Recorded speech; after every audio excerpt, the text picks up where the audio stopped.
what I want to do now is discuss other causes of a bargaining breakdown, other ways in which the sides might be unable to reach a negotiated settlement. Begin first with the basic logic of a the basic logic of a preemptive war, and then I'll talk about preventive war as well. In general, we've discussed how two sides A and B will agree to a new border because it's better for both of them than fighting. However, suppose that the outcome of a war between A and B would itself depend on some other factor that one or both states can control. If they fight the war one way, A would do relatively well, but if they fight a war a different way, B would do relatively well. And one difference in two different ways between how they could fight a war would be if there's an advantage to attacking first. Suppose the military technology that the states have at their disposal is such that whichever side starts the war could have a huge tactical advantage on the battlefield. That is, there's an element of surprise, and he who strikes first might be able to do much better in the war. Consider first the two kinds of wars that I've put here on the top of the graph. So a situation where there's a slight advantage to attacking first, such that if A attacks B, and if A starts the war by launching a sneak attack against B, A would do relatively well, and if B attacks A by launching a sneak attack, B would do relatively well. Well, in that situation, there's a small advantage to attacking first, but the two red zones, that is the zones of mutually beneficial settlements that both sides in principle would prefer to going to war, those overlap with each other. Not so in the bottom, where there's a large advantage to attacking first. In the bottom two graphs, if A attacks B first and starts to war that way, A does a lot better than A would do if B were to sneak attack A and start a war that way. In fact, the advantage to attacking first is so enormous in the two graphs on the bottom that those two red zones don't overlap at all. In the two graphs on the top, where there's a slight advantage to attacking first, it's possible for both sides or a mediator to figure out a negotiated settlement, represented by the pink line there, a negotiated settlement that's better for both sides simultaneously than attacking first.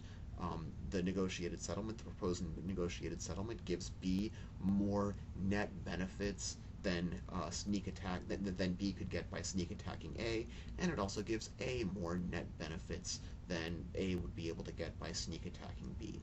In the bottom two graphs, however, because there's such a large advantage to attacking first, it's not possible for there to be a negotiated settlement that at the same time gives A a better bargain than what it would get through by sneak attacking B, and also gives B a better bargain than B would get by sneak attacking A. And so in this situation, it's impossible for there to be a negotiated settlement that both sides prefer to going to war. And so, for example, A might decide, A might look at the situation and decide that really the logic of the situation they're in is such that A has an overwhelming incentive to attack first. B, of course, would see A's incentive to attack first, and B would try to be the first one to attack A. And so you can have states in a spiral where they're basically rushing to be the first one to start a war. That's the logic of preemptive war. Preemptive war is a situation where states might have an irresistible temptation to go to war so that they can be the ones to start the war and have a decisive military advantage. A different a different reason states might have an incentive to go to war is what we call preventive war. And preventive war, just to be clear, is not a tool for preventing war. Rather, preventive war is a strategy that states sometimes use in order to prevent an unfavorable shift in bargaining power. And there are two different flavors of preventive war. I want to begin by just reviewing a total preventive war. So suppose A and B now, in the present, are in a situation where if A and B go to war, A would completely destroy B. That is, A would be able to entirely eliminate B as an independent state. A could, in one fell swoop, eliminate its security problem forever. Suppose, however, that A knows that in the future, B, for whatever reasons, its population is growing or it's developing better technology or whatever, A believes that in the future B will be much more powerful, and so that in the future A and B, when they sit down at the negotiating table, will end up with a bargain in which A has to grant B lots of concessions in order to avoid war.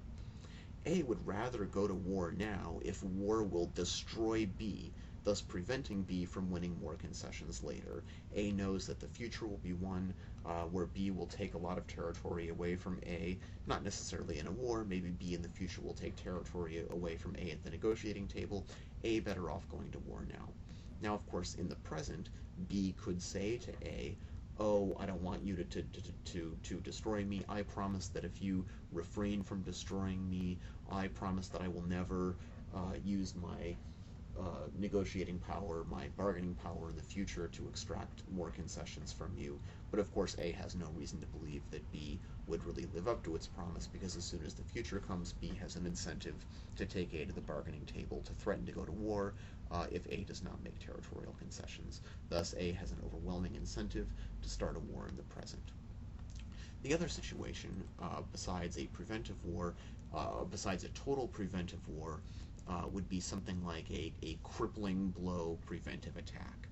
So A knows that there are two possible futures that A could live in. A could live in a future where B is relatively more powerful. That is, if A does nothing, B will invest in its military capabilities or whatever, and B would end up relatively powerful. A future world, therefore, in which B would be able to get lots of concessions from A. However, if A launches an attack now, A might not be able to completely destroy B, but A would leave B in a position so that B in the future would be much weaker. You can think of this as these kinds of preventive military attacks, the kind of thing that Iran and Israel did against Iraq in the early 1980s by preventively destroying Iraq's incipient nuclear capability. The Iraqi regime was researching how to build nuclear weapons. In 1981, Israel did not conquer and destroy Iraq, but rather selectively destroyed the Iraqi nuclear infrastructure, thus ensuring that Israel in the future would be dealing with a somewhat weaker Iraq than it would have been dealing with otherwise, and Israel would have been getting a better deal for itself. So a crippling blow preventive attack. A will strike B now. If a strike now will reduce B's military capabilities or prevent a future increase, thus preventing B from winning more concessions later. And this is sensible as long as the cost to A of the military strike is less than the difference between the two possible negotiated settlements A could expect to get in the two different futures. What I want to do now is consider another scenario. The scenario is strategic territory. And the lesson here is that strategic territory cannot by itself be a complete explanation for why wars happen, but could contribute to some of the causes of war. So first, though, the logic for why strategic territory is not itself sufficient to explain war. Suppose you have two states, A and B, with a current border between them.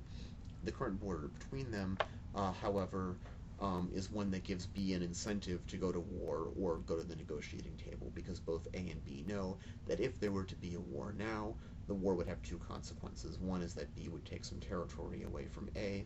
The other consequence, of course, is that war is costly.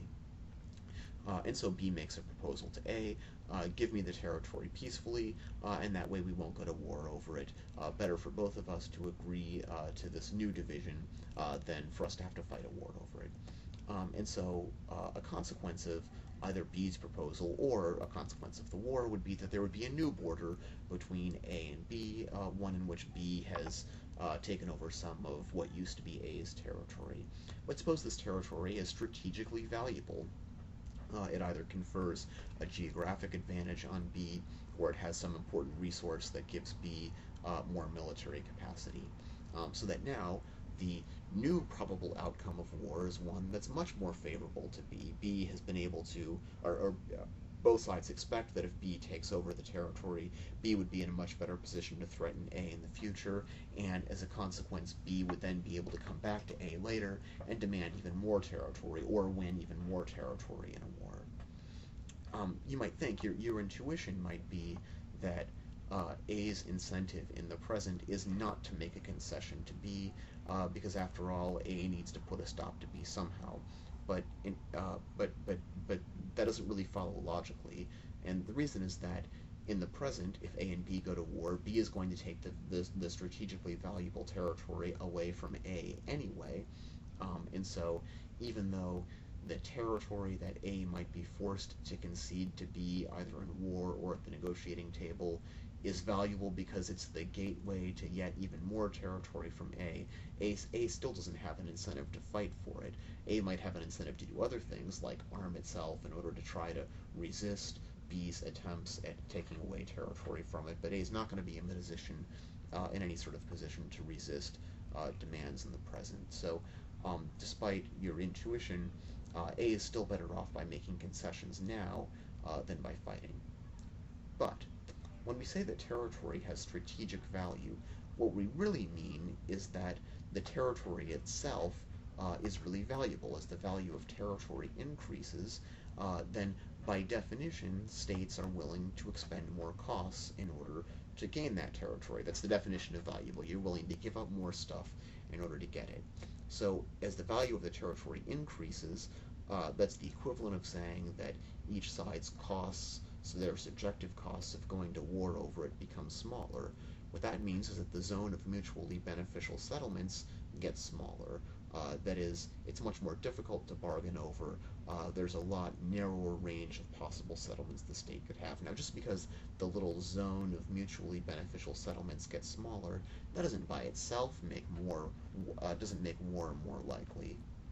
But in the presence of other factors that could contribute to war, shrinking the zone of mutually beneficial settlements could produce going to war. So, for example, suppose that you have a situation where there is strategic territory, but there is also something else. For example, incomplete information with incentives to lie. One side or the other has a military secret. The logic also works if one side or the other has a logic or has an incentive to launch a preemptive war. But let's stick with incomplete information about military technology, so that A thinks that A would do relatively well and B thinks that B would do relatively well. Well, if war is costly for both sides, or equivalently, if the territory isn't very valuable, the two red zones overlap. Suppose, however, if in the presence of incomplete information and incentives to lie, the costs of war are less, or equivalently, the value of territory is greater, then the same possible negotiated settlement that might work if the territory was not strategically valuable, that is the pink line that crosses the top two graphs, is not sufficient to avert a war. In the bottom two graphs, a situation where war is much less costly, or the territory is much more valuable for the two sides. So a negotiated settlement that could work if the territory was not strategic doesn't work when the territory does have strategic value, and so that's one way in which the strategic value of the territory could interact with a different cause of war, such as incentives to lie, that could in the end produce a conflict.